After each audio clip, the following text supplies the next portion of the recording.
नमस्कार दोस्तों, आइए जानते आज की विदेशों की ताजा खबरें। दुनिया भर में इस समय कई बड़ी घटनाएं चर्चा में है। सबसे पहले बात करते हैं अमेरिका की, जहां सरकार अर्थव्यवस्था को मजबूत बनाने के लिए नए आर्थिक फैसलों पर काम कर रही है। महंगाई को कम करने और रोजगार बढ़ाने के लिए कई नई योजनाओं की घोषणा की जा सकती है। वहीं तकनीक और आर्टिफिशियल इंटेलिजेंस के क्षेत्र में भी अमेरिका तेजी से आगे बढ़ रहा है। यूरोप के कई देशों में मौसम का असर देखने को मिल रहा है। कुछ जगहों पर भारी बारिश और बर्फबारी के कारण जनजीवन प्रभावित हुआ है। कई देशों की सरकारों ने लोगों को सतर्क रहने की सलाह दी है और आपातकालीन सेवाओं को भी तैयार रखा गया है। एशिया की बात करें तो चीन और जापान में तकनीकी विकास तेजी से बढ़ रहा है। नई नई इलेक्ट्रिक गाड़ियां और आधुनिक तकनीकें बाजार में आ रही हैं। वहीं कई देशों में पर्यावरण को बचाने के लिए हरित ऊर्जा यानी सोलर और विंड पावर पर जोर दिया जा रहा है।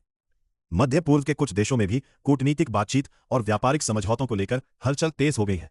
कई देश आपसी व्यापार और सहयोग बढ़ाने के लिए नए समझौते कर रहे हैं, जिससे वैश्विक अर्थव्यवस्था को मजबूती मिलने की उम्मीद है।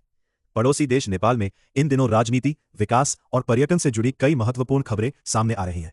राजधानी काठमांडू में सरकार ने बुनियादी ढांचे को मजबूत बनाने के लिए नई परियोजनाओं पर काम तेज कर दिया है। सड़कों, पुलों और हवाई अड्डों के विकास को प्राथमिकता दी जा रही है, ताकि पर्यटन और व्यापार को बढ़ावा मिल सके।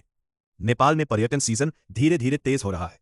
हिमालय और माउंटेन ट्रैकिंग के लिए बड़ी संख्या में विदेशी पर्यटक नेपाल पहुंच रहे हैं। सरकार का मानना है कि इससे देश की अर्थव्यवस्था को मजबूती मिलेगी और स्थानीय लोगों को रोजगार के अवसर मिलेंगे। वहीं मौसम विभाग ने पहाड़ी क्षेत्रों में हल्की बारिश और ठंड बढ़ने की संभावना जताई है। प्रशासन ने पर्यटकों और स्थानीय लोगों को सावधानी बरतने की सलाह दी है। इसके अलावा नेपाल सरकार ऊर्जा क्षेत्र में भी निवेश बढ़ाने की योजना बना रही है। खासकर जल विद्युत परियोजनाओं पर तेजी से काम किया जा रहा है। कुल मिलाकर नेपाल में विकास, पर्यटन और आर्थिक सुधारों को लेकर गतिविधियां बढ़ती नजर आ रही है। उत्तर प्रदेश के कौशाम्बी जिले में इन दिनों विकास और प्रशासनिक गतिविधियां तेज हो गई है। जिला मुख्यालय मंझनपुर में सड़कों और नगर सुविधाओं को बेहतर बनाने के लिए कई परियोजनाओं पर काम चल रहा है। प्रशासन का कहना है कि आने वाले महीनों में सड़क मरम्मत और साफ सफाई अभियान को और तेज किया जाएगा। कृषि क्षेत्र की बात करें तो जिले के कई गांवों में किसान रबी फसलों की देखभाल में जुटे हुए हैं।